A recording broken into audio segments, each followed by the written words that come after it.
Welcome to IFAStories, where ancient wisdom meets modern storytelling. Step into the sacred world of Ifa, the Yoruba spiritual system, where every tale carries the power of divination, destiny, and deep cultural insight. Join us as we unravel the mysteries of the Orishas, the divine forces guiding our paths, Orunmila, the Erenmoles, and many more. Each story is a bridge between the past and the present, weaving timeless lessons that inspire, enlighten, and transform. Embrace the wisdom, honor the tradition, and journey with us into the heart of Ifa. Subscribe now and let the stories guide you. To explore full Yoruba stories, Ifa teachings, and ancestral wisdom, visit our website, www.ifastories.com. Step into the sacred path for more resources and information. The Odyssey of Òtúrá Méjì in the land of the Arará.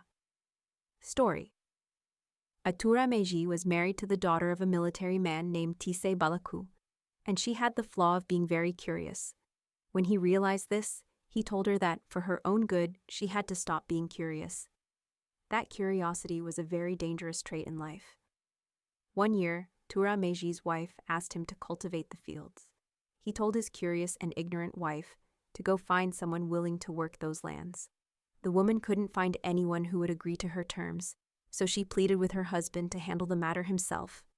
Then, at Òtúrá Méjì's request, Death, her coup, went with her children to work the field. Among them were Gòúdù, leprosy, Tádòù, headache, Bótò, chickenpox, Kòmò Ṣàlá, diarrhea, Ahòmbò, syphilis, and the other diseases who are all children of death. The woman, intrigued by the large number of workers, wanted to know who these mysterious laborers hired by Òtúrá Méjì were. As the days passed and she couldn't figure out their identities, one afternoon she said to her husband, "I'm going out for a moment. I'll be right back." Leaving the house, she headed to her husband's fields and hid behind some bushes. Suddenly, Gòúdù stopped digging the earth, raised his head, and took a deep breath, detecting the presence of a human nearby. Immediately, he charged into the bush, grabbed the woman, and killed her, unaware of who she was. He tore off her head and left her body lying in the middle of the field.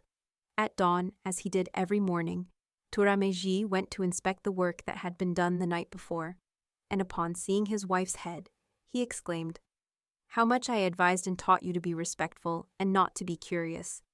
But now, it's too late.